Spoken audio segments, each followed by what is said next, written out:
বিসমিল্লাহির রহমানির রহিম।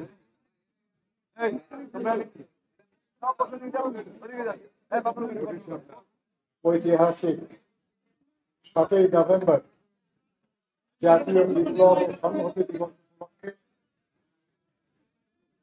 শহীদ রাষ্ট্রপতি জিয়াউর রহমান, বীর উত্তম, শ্রমিক জাগরণ, উৎপাদন এবং উন্নয়ন শীর্ষক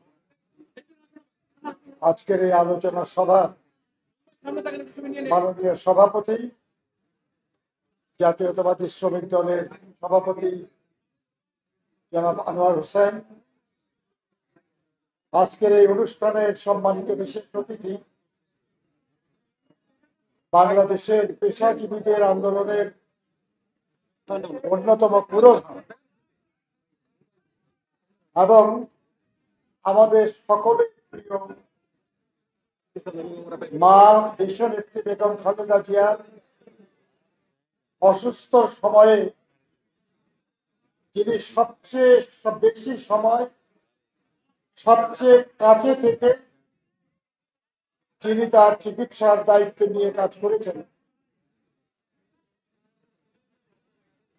বিএম এর সাবেক সাধারণ সম্পাদক, ড্যাবের সাধারণ সম্পাদক, বাংলাদেশ জাতীয়তাবাদী দলের জাতীয় স্থায়ী কমিটির সম্মানিত সদস্য ডাক্তার এজিএম জাহিদ হোসেন, এই অনুষ্ঠানের প্রধান বক্তা যিনি শ্রমিক নেতাও বটেন এবং তার হাত ধরে শ্রমিক দলের পুনরুত্থান হয়েছে, আমাদের সেই প্রিয় সহকর্মী অ্যাডভোকেট শামসুর রহমান শিমুল বিশ্বাস, বিএনপির সহ শ্রমিক বিষয়ক সম্পাদক জনাব হুমায়ুন কবির খান এবং ফিরোজুজ্জামান মোল্লা মামুন, শ্রমিক দলের সংগ্রামী সাধারণ সম্পাদক নুরুল ইসলাম খান নাসিম সহ শ্রমিক দলের কেন্দ্রীয় নেতৃবৃন্দ, ঢাকা মহানগরী দক্ষিণ এবং উত্তরের নেতৃবৃন্দ, বিভিন্ন ইউনিয়নের প্রতিনিধি, বিভিন্ন অঞ্চলের প্রতিনিধি, ভাই ও বোনের, প্রিয় সাংবাদিক বন্ধুগণ, আসসালামু আলাইকুম। আপনারা অনেকক্ষণ ধরে আমার যোগ্য সহকর্মীদের প্রাসঙ্গিক বিষয়ে চমৎকার বক্তব্য শুনেছেন। এখানে পুনরায় আবার বলার খুব একটা অর্থ হয় না।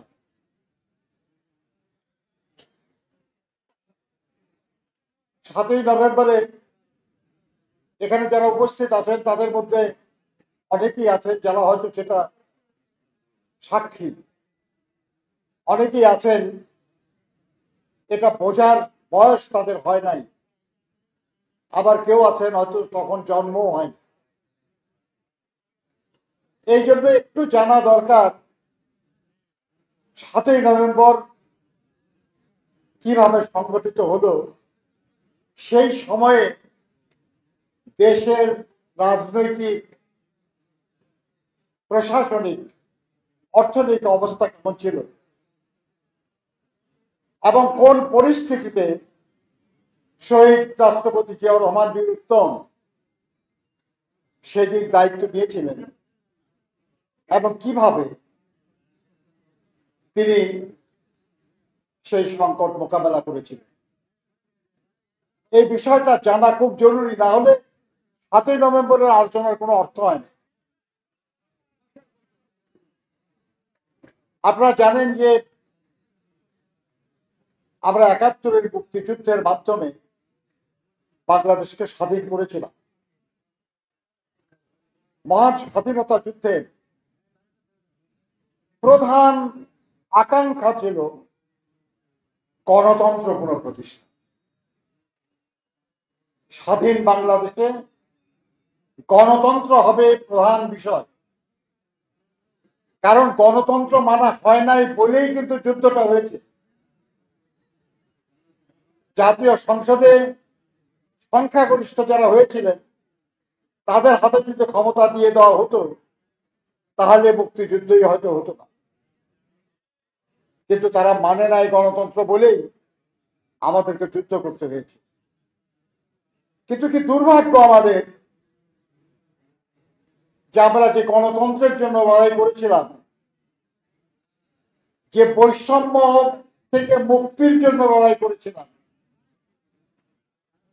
যে শান্তি এবং সমৃদ্ধির জন্য লড়াই করেছিলাম, তার কোনোটাই স্বাধীন বাংলাদেশের তৎকালীন সরকার জনগণকে দিতে পারে না। মানুষের অভাব অনটন বেড়েছে, মানুষের জীবন এবং জীবিকার অধিকার খর্ব হয়েছে, আরো অনিশ্চিত হয়েছে। তাদের প্রতিবাদ প্রতিরোধের কারণে সমস্যার সমাধান না করে 1974 সালে দুর্ভিক্ষের পর তৎকালীন সরকার জরুরি অবস্থা জারি করে। জরুরি অবস্থা জারির অর্থ হলো মৌলিক অধিকারগুলি স্থগিত করে দেওয়া। সভা সমাবেশ মিছিল করা যাবে না, সংগঠনের কার্যক্রম বন্ধ থাকবে, এমনকি এর বিরুদ্ধে হাইকোর্টে কোনো রিট করা যাবে না। কিন্তু তারপরেও আন্দোলন হয়েছে এবং 1975 জানুয়ারিতে জাতীয় সংসদে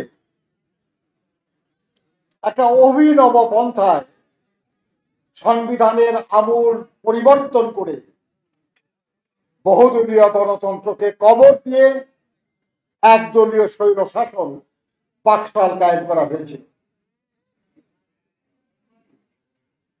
এর বিরুদ্ধে জনগণের তীব্র প্রতিবাদ ছিল, কিন্তু সেটা প্রকাশের সুযোগ ছিল না। সমস্ত ক্ষমতা একজনের হাতে, রাজনৈতিক, প্রশাসনিক, অর্থনৈতিক, বিচারিক, সব ক্ষমতা। আইন করা হয়েছিল যে রাষ্ট্রপতি যে কোনো বিচারককে নিয়োগ দিতে পারবে, বরখাস্ত করতে পারবে, অর্থাৎ বিচার বিভাগকে পদানত করা হয়েছিল। 4টা পত্রিকা রেখে সব পত্রিকা বন্ধ করে দেওয়া হয়েছিল। ওই 4টা পত্রিকায় সরকার যা বলবে শুধু তা লেখা হবে। হাজার হাজার সাংবাদিক বেকার হয়েছিল। পত্রিকার ছবি এসেছে যে বেকার সাংবাদিকরা বাইতুল মোকাররমে বুট পালিশ করতেছে, জুতা পালিশ করতেছে, সবজির দোকান দিয়ে আছে। কিন্তু তার করেও জনগণের সমস্যার সমাধান করতে পারছিল না। বেকারত্ব বাড়ছিল, অভাবী মানুষের সংখ্যা বাড়ছিল, মানুষ সামনে কোনো আলো দেখছিল। এরকম একটা সময়ে 1975 15ই আগস্ট তৎকালীন সরকার প্রধান পরিবার পরিজন সহ নিহত হন। এ ধরনের ঘটনা মর্মান্তিক, কষ্টের, কিন্তু দুটা জিনিস আমরা প্রত্যক্ষ করলাম, যে জনগণ এর জন্য কোনো অশ্রুপাত করে নাই। এবং আরো আমরা দেখলাম যে দলের নেতাকে হত্যা করা হলো সেই দল গোটা দেশের কোথাও কোনো প্রতিবাদ করে নাই। কিন্তু জনগণের এই প্রতিক্রিয়া খুব বেশি প্রকাশমান ছিল না। এর পরবর্তী পর্যায়ে 3রা নভেম্বর একটা সামরিক অভ্যুত্থান হয়। সে অভ্যুত্থানে তৎকালীন সেনাপ্রধান মেজর জেনারেল জিয়াউর রহমানকে গৃহবন্দী করা হয় এবং CGS chief of general staff brigadier Khaled Mosharraf তিনি ক্ষমতা দখল করেন এবং মেজর জেনারেল হিসাবে পদোন্নতি দিয়ে সেনা প্রধান হিসাবে নিজেকে প্রতিষ্ঠিত করেন। সাধারণ মানুষের মধ্যে এই ব্যাপারে কোনো সমর্থন ব্যক্ত হয় নাই, বরঞ্চ সাধারণ মানুষ জিয়া রহমানকে গৃহবন্দী করা হয়েছে বলে ক্ষুব্ধ ছিল, এবং ক্ষুব্ধ ছিল সেনাবাহিনীর ভেতরেও সংখ্যাগরিষ্ঠ মানুষ, যার ফলে মাত্র 4 দিনের মধ্যে আবার পরিবর্তন হলো। সেনাবাহিনী এবং জনগণ, সিপাহী জনতার বিপ্লব সংগঠিত হলো 7ই নভেম্বর। আর সেই বিপ্লবের মাধ্যমে শহীদ জিয়া মুক্ত হলেন। সৈনিকরা তার বাসা থেকে তাকে মুক্ত করে তাকে মাথায় তুলে, ঘাড়ে তুলে তাদের ব্যারাকে নিয়ে যায় এবং সেখানে তাকে অনুরোধ করা হয় দায়িত্ব গ্রহণের জন্য। কি পরিস্থিতি ছিল তখন বাংলাদেশে? 7ই নভেম্বর বাংলাদেশে কোন সংসদ ছিল না, কারণ এর আগেই খন্দকার মুশতাক সংসদ বাতিল করে দিয়েছে। কোন মন্ত্রিসভা ছিল না, কারণ 3রা নভেম্বরের পরে মন্ত্রিসভার কোনো অস্তিত্ব ছিল না। প্রশাসনের প্রাসঙ্গিক একজন মাত্র মানুষ ছিলেন, তিনি হলেন রাষ্ট্রপতি বিচারপতি আবু সাদাত মোহাম্মদ সায়েম। সেই রাষ্ট্রপতির বয়স ছিল মাত্র 1 দিন। 6 নভেম্বর তিনি শপথ নিয়েছিলেন রাষ্ট্রপতি এবং প্রধান সামরিক আইন প্রশাসক। তাহলে জিয়াউর রহমান সাহেবকে যখন অনুরোধ করা হলো রাষ্ট্র পরিচালনার দায়িত্ব দেওয়ার, সেই সময় বাংলাদেশের অবস্থাই ছিল যে বাংলাদেশে কোনো সংসদ নাই, কোনো মন্ত্রিসভা নাই, সারা দেশে বিশৃঙ্খলা। ক্যান্টনমেন্টে পর্যন্ত সামরিক কর্মকর্তাদেরকে বাসায় ঢুকে হত্যা করা হচ্ছে। 3রা নভেম্বরে একটা কু হয়েছে, 15ই আগস্টে একটা ঘটনা হয়েছে, 7ই নভেম্বরে আর একটা পরিবর্তন। অর্থাৎ সেনাবাহিনীতেও একটা বিশৃঙ্খল অবস্থা, প্রশাসনেও বিশৃঙ্খল অবস্থা, দেশের অর্থনীতি বিপর্যস্ত। এরকম সময়ে দায়িত্ব গ্রহণ সাংঘাতিক সাহসিকতার ব্যাপার। কিন্তু এই অনুরোধ করা হলো কাকে? মেজর জেনারেল জিয়াউর রহমানকে, যিনি সাহসের সাথে দায়িত্ব নিতে পারেন সেই মানুষটাকে, যিনি 1971 সালে যখন পাকিস্তানি বাহিনী আমাদের উপর আক্রমণ করেছে, তখন যাদের দায়িত্ব ছিল এর প্রতিবাদে জনগণকে নির্দেশনা দেওয়া যে আপনারা এটা করুন, তারা সেটা করতে ব্যর্থ হয়েছে। তারা কেউ পালিয়ে গেছে, কেউ বন্দিত্ব বরণ করেছে। ওই সময়ে একজন সেনা কর্মকর্তা মেজর জিয়াউর রহমান সাহস করে বলেছিলেন, উই রিভল্ট, আমরা বিদ্রোহ করলাম। সেই জিয়াউর রহমান, যিনি তার ইউনিটে ফিরে তার কমান্ডার তাকে হত্যা করে আমাদের যারা বাঙালি সৈন্য ছিল, অফিসার ছিল, তাদেরকে নিয়ে তিনি যুদ্ধ অবতীর্ণ হন। তিনি প্রথম সেক্টর কমান্ডার 1 নম্বর সেক্টরে, এবং একজনই কর্মকর্তা যিনি 2টি সেক্টর কমান্ড করেছেন কিছুদিন, 1 নম্বর সেক্টর কিছুদিন, 11 নম্বর সেক্টর কিছুদিন। এবং তিনি একমাত্র কর্মকর্তা যিনি সর্বপ্রথম মুক্তিযুদ্ধ চলাকালে ফোর্সেস কমান্ডার হয়েছিলেন, জেড ফোর্সের কমান্ডার, যিনি ভারতের মাটিতে থাকেন নাই। তিনি তার ইউনিট নিয়ে বাংলাদেশের ভেতরে থেকে যুদ্ধ করেছেন। সেই সাহসী এবং দেশপ্রেমিক মানুষটাকে যখন আবেদন করা হলো যে আপনি দায়িত্ব নেন, তিনি পুনরায় দেশপ্রেমে উদ্দীপ্ত হয়ে জীবনের ঝুঁকি নিয়ে দায়িত্ব গ্রহণ করলেন।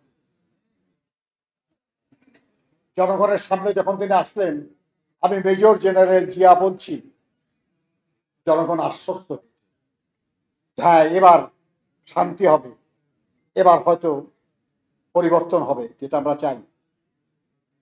শহীদ জিয়া ওরকম একটা সংকটের সময় দায়িত্ব নিয়ে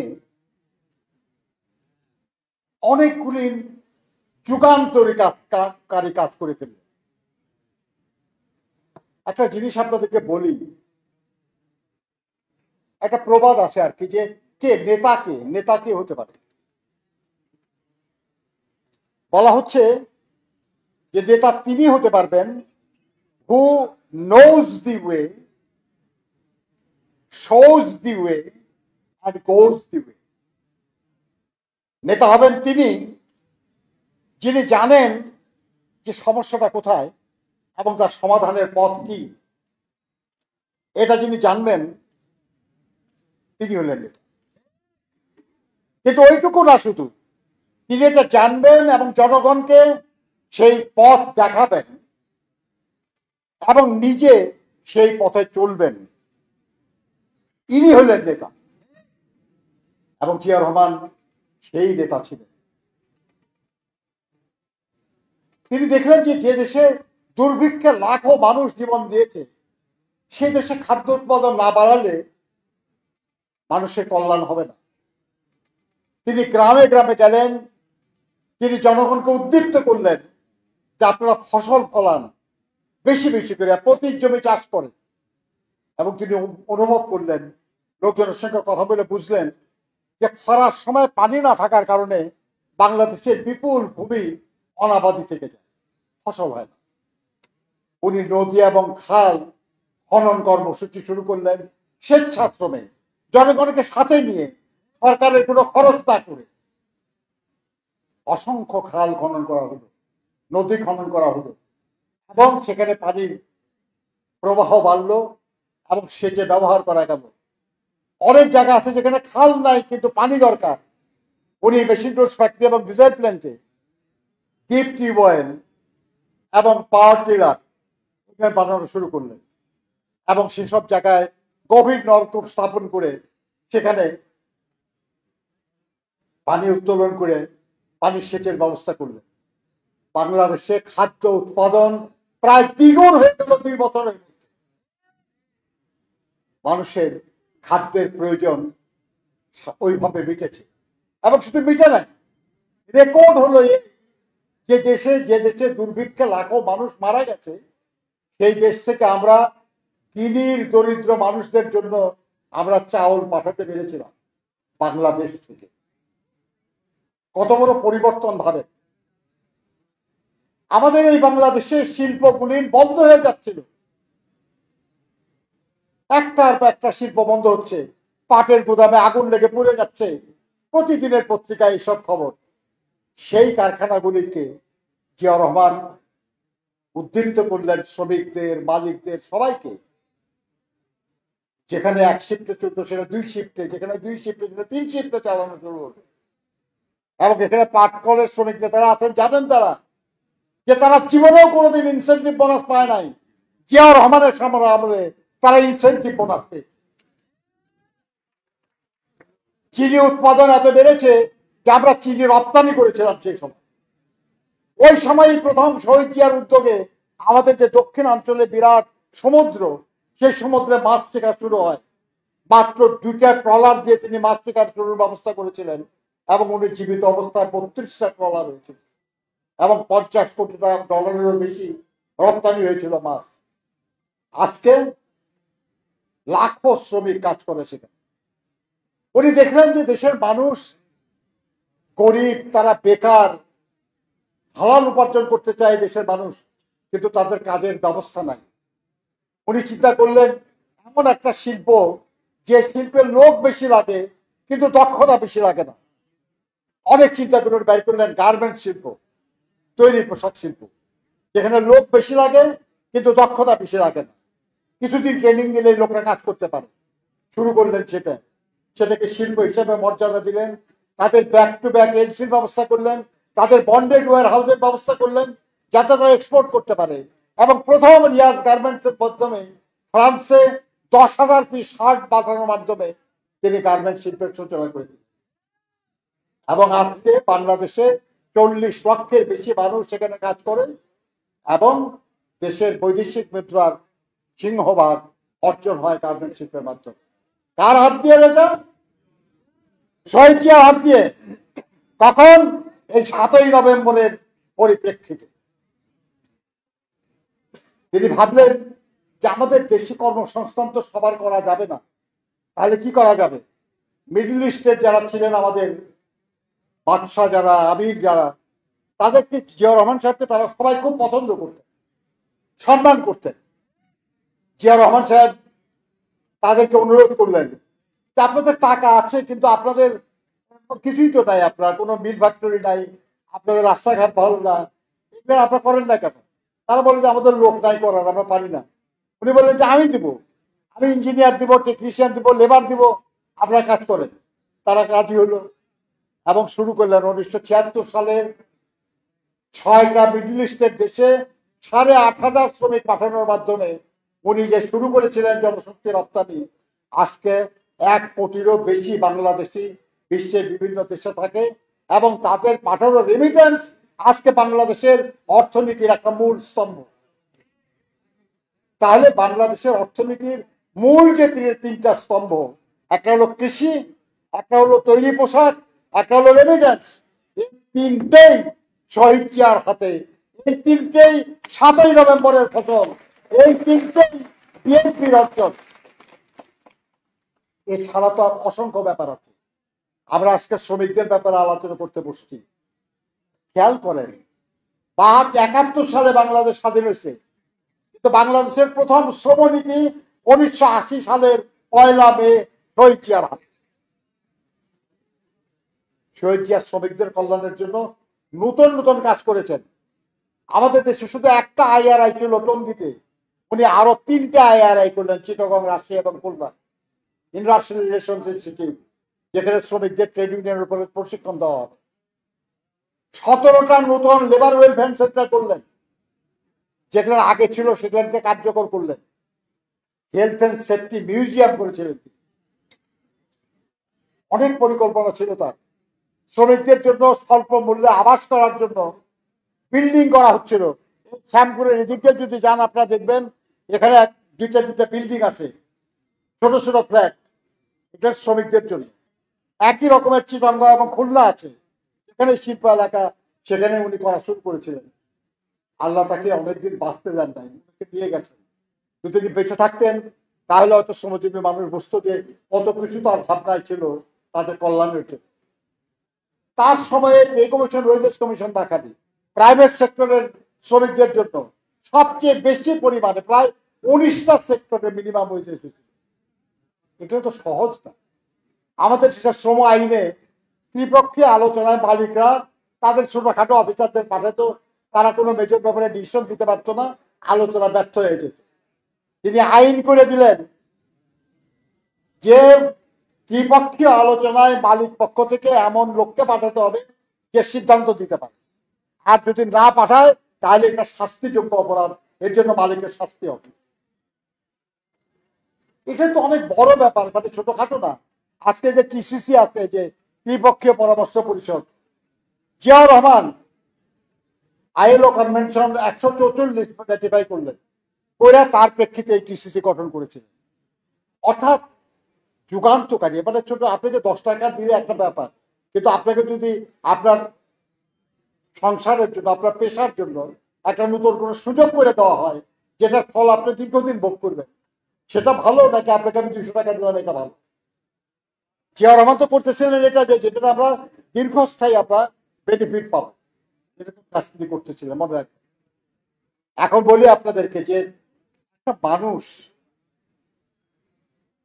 তিনি একজন সৈনিক ছিলেন, তিনি সেনাপ্রধান হয়েছেন। তাকে একটা অনিবার্য পরিস্থিতিতে ক্ষমতার আবর্তে তাকে নিক্ষেপ করা হয়েছে। তিনি কখনো ক্ষমতা নিতে চান নাই, তিনি তো কোনোদিন কোনো কু করেন নাই, তিনি তো কখনো সামরিক আইন জারি করেন নাই, তিনি তো কখনো জরুরি অবস্থা জারি করেন নাই, কিন্তু তাকে দায়িত্ব দেওয়া হয়েছে এবং একটা বিরূপ পরিস্থিতিতে দায়িত্ব দেওয়া হয়েছে, যখন আর কেউ এই দায়িত্ব পালনে রাজি না। উনি সে দায়িত্ব পালন করেছেন। উনি দেখেছেন যে গণতন্ত্র তো গুরুত্বপূর্ণ, গণতন্ত্র দিতে হবে। একজন সামরিক শাসক হয়ে তিনি একদলীয় স্বৈর শাসনের গোরস্থানের উপর বহুদলীয় গণতন্ত্রের বাগান রচনা করলেন এবং তার আমলে বহুদলীয় গণতন্ত্র প্রতিষ্ঠিত হলো। 1979 সালের নির্বাচনে বাংলাদেশের সব রাজনৈতিক দল অংশগ্রহণ করছে। এত কালারফুল পার্লামেন্ট আর কখনো হয় নাই। বিএনপি রাখালি 8টা দলের প্রধানরা নির্বাচিত হয়েছিল সেটা। তিনি প্রথম করলেন, যেটা ছিল পাকিস্তান আমলে কমিউনিস্ট পার্টি নিষিদ্ধ ছিল, আর আওয়ামী লীগ আমলে ইসলামিক দল নিষিদ্ধ ছিল। তিনি বললেন যে গণতন্ত্র তো এই যে যার যা মত বলবে, জনগণ সিদ্ধান্ত নেবে কোনটা গ্রহণ করা যায় কোনটা গ্রহণ করা যায় না। এবং শহীদ জিয়ার আমলেই শুধু কমিউনিস্ট পার্টিও থাকলো, ইসলামিক সংগঠনও থাকলো। মোহাম্মদ তোহাউই নির্বাচিত হলো, প্রফেসর মুজাফর আহমদ নির্বাচিত হলো, আবার সমুর খানও নির্বাচিত হলো, আবার মৌলানা সোবহানও নির্বাচিত হলো। এই যে বহুদলীয় গণতন্ত্র, সবাইকে নিয়ে রাজনীতি করা, সবাইকে নিয়ে নির্বাচন করা, তো ভুলে গেছি আমরা। 2014 সাল, 2018 সাল, 2024 সালে আমরা তো সবাইকে দেখি নাই নির্বাচন। এমনকি নির্বাচনে গেলেও বাদ দিয়ে দেওয়া হয়েছে, জোর করে ক্ষমতা দখল করা হয়েছে। কিন্তু বিএনপির ইতিহাস এটা না। বিএনপির ইতিহাস হলো, শহীদ জিয়ার দৃষ্টান্ত হলো সবাইকে নিয়ে রাজনীতি করা, সবাইকে নির্বাচন করা। বন্ধুরা আবার, আর তিনি বলেছিলেন যে আমি জনগণের গণতন্ত্র চাই, যে গণতন্ত্রে সব মানুষ অংশগ্রহণ করতে পারে। তিনি স্থানীয় সরকার নির্বাচন করেছিলেন। এই সময়টা খুব গুরুত্বপূর্ণ ছিল। 1975-এর পরে তিনি যেমন খাল খনন কর্মসূচি করছিলেন, তিনি তেমনি সমবায়ের উৎসাহিত করছিলেন। প্রায় 50,000 সমবায়ীকে তিনি প্রশিক্ষণ দিয়েছিলেন। একটু আগে শুনেছেন আমরা, একজন বলেছে যে যুবকদের জন্য আলাদা মন্ত্রণালয় করা হয়েছিল, তাদের প্রশিক্ষণ করা হয়েছিল। এবং যুবক মানে কিন্তু পুরুষ টাকা নেই, নারীও, তাদের প্রশিক্ষণ দেওয়া হয়েছিল। তিনিই প্রথম এই যে গ্রাম প্রতিরক্ষা দল ভিডিপি, এটা তার করা। এবং তিনি এটা করতে চেয়েছিলেন 1 কোটি সদস্য হবে, তার 30 লাখ হবে মহিলা, সারা দেশের সকল গ্রামে ভিডিপি থাকবে। এবং এটা হবে আমাদের স্বাধীনতা রক্ষার, সার্বভৌমত্ব রক্ষার একটা গুরুত্বপূর্ণ বিষয়। আমরা একটা হারিয়েছি তাকে আমরা, তিনি আজ আমাদের মাঝে নাই। কিন্তু তার যে কর্ম, তার যে কর্মসূচি, তার যে চিন্তা, 7ই নভেম্বরের প্রেক্ষিতে যে নতুন যাত্রার সূচনা হয়েছিল, সেগুলোকে আগামী দিনে আমাদেরকে নিয়ে যেতে হবে আর কি। তিনি চেয়েছিলেন সবার জন্য উন্নয়ন, সকলের জন্য উন্নয়ন, কতিপয়ের জন্য না। বাংলাদেশে তো গত কিছু বছরে কোটিপতির সংখ্যা সাংঘাতিক রকমের বেড়েছে। বিশ্বের বহু দেশের চেয়ে বাংলাদেশে কোটিপতির সংখ্যা বেড়েছে বেশি। অথচ বাংলাদেশের কোটি কোটি মানুষ আরো বেশি দরিদ্র হয়েছে। এই যে উন্নয়ন, এই উন্নয়ন অসম উন্নয়ন। কিছু মানুষ আরো বড়লোক হবে, কিছু মানুষ আরো গরিব হবে, এটা সকলের জন্য উন্নয়ন না। শহীদ জিয়া চেয়েছিলেন সকলের জন্য উন্নয়ন, আর সেই জন্য তিনি কর্মসংস্থানের ব্যবস্থা করছিলেন দেশে এবং বিদেশে। সেই জন্য তিনি শিল্প করেছিলেন, যে শিল্পগুলিতে লোকের বেশি দরকার লাগে। সেই জন্য তিনি কৃষিতে উৎপাদন বাড়ানোর পাশাপাশি শিল্প উৎপাদন বাড়ানো, আমাদের সমুদ্রের সেখানে মাছ শিকার, ক্ষুদ্র এবং কুটির শিল্পের উন্নয়ন, অপ্রচলিত পণ্য রপ্তানির ব্যবস্থা করেছিলেন। এই কাজগুলি করা, এবং সেগুলো করার জন্য তিনি প্রতিষ্ঠান গড়ে তুলছিলেন। তিনি গ্রামের যে শিল্প, সেই শিল্পকে সাপোর্ট করার জন্য পল্লী বিদ্যুতায়ন বোর্ড গঠন করেছিলেন। আজকে যে পল্লী বিদ্যুৎ আমরা দেখি, এটা শহীদ জিয়ার সময় করা। তিনিই করেছিলেন ক্ষুদ্র এবং কুটির শিল্পের উন্নয়নের জন্য প্রচন্ড সাংঘাতিক চমৎকার সব নতুন নতুন কর্মসূচি। আমাদের নারীর উন্নয়নের জন্য তিনি কাজ করেছেন, শিশুদের উন্নয়নের জন্য শিশু পার্ক, শিশু একাডেমি, টিভিতে নতুন কবি অনুষ্ঠান কি না করেছেন তিনি। এটা সবই 7ই নভেম্বরের পরের ঘটনা। এই 7ই নভেম্বরের পরিবর্তন এই নতুন কিছু সৃষ্টির সুযোগ করে দিয়েছিল। আজকে সেই যে সুযোগ সেগুলো নানাভাবে বিঘ্নিত করা হয়েছে। উন্নয়ন এবং অগ্রগতির যে ধারা, সেই ধারাকে ব্যাহত করা হয়েছে নানাভাবে। শহীদ জিয়াকে হেয় করার চেষ্টা করা হয়েছে, সম্ভব হয় না কিন্তু চেষ্টা হয়েছে। বন্ধুরা আমার, কিছুদিনের মধ্যেই নির্বাচনের একটা অবস্থা আসছে। আমাদের ভাবতে হবে, যদি আমরা বিশ্বাস করি যে শহীদ জিয়া এবং বিএনপি নতুন কিছু দেয়, নতুন এবং যুগান্তকারী দীর্ঘস্থায়ী উন্নয়নের জন্য কাজ করে, তাহলে আগামী দিনে বিএনপির পক্ষ থেকে যাদেরকে মনোনীত করা হবে তাদের বিজয়ী করার জন্য সবাই মিলে কাজ করতে হবে। বন্ধুরা আবার মনে রাখবেন একটা জিনিস, সুযোগ খুব বারবার আসে না। 31 দফার যে কর্মসূচি ঘোষণা করা হয়েছে আপনারা নিশ্চয়ই দেখেছেন, সেখানে সব শ্রেণী পেশার মানুষের কথা বলা আছে, শ্রমিকদের কথা বিশেষ করে বলা আছে। আমরা যদি এই পরিবর্তনে আমাদের পক্ষে নিয়ে আসতে পারি তাহলে আমাদের আকাঙ্ক্ষা অনেক কিছুই পূরণ হবে। যেগুলো শহীদ যা শুরু করেছিলেন আমরা সেগুলো শেষ করার চেষ্টা করতে পারব। আমি বিশ্বাস করি যে আপনারা এখানে যারা উপস্থিত আছেন তারা সবাই মিলে চেষ্টা করবেন, শুধু ঢাকায় না, আপনি এখানে না, আপনার যে যার যেখানে বাড়ি, যার যেখানে যোগাযোগ আছে, সব জায়গায় চেষ্টা করবেন যাতে করে আগামী নির্বাচনে ধানের শীষের প্রার্থীরা বিজয়ী। আমি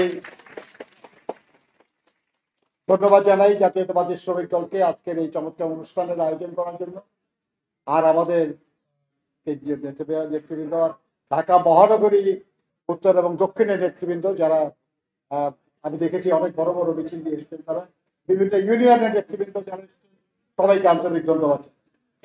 সবাইকে ধন্যবাদ। আল্লাহ হাফেজ। বাংলাদেশ জিন্দাবাদ। শহীদ অমর হোক। বেগম খালেদা জিন্দাবাদ। তারেক রহমান জিন্দাবাদ।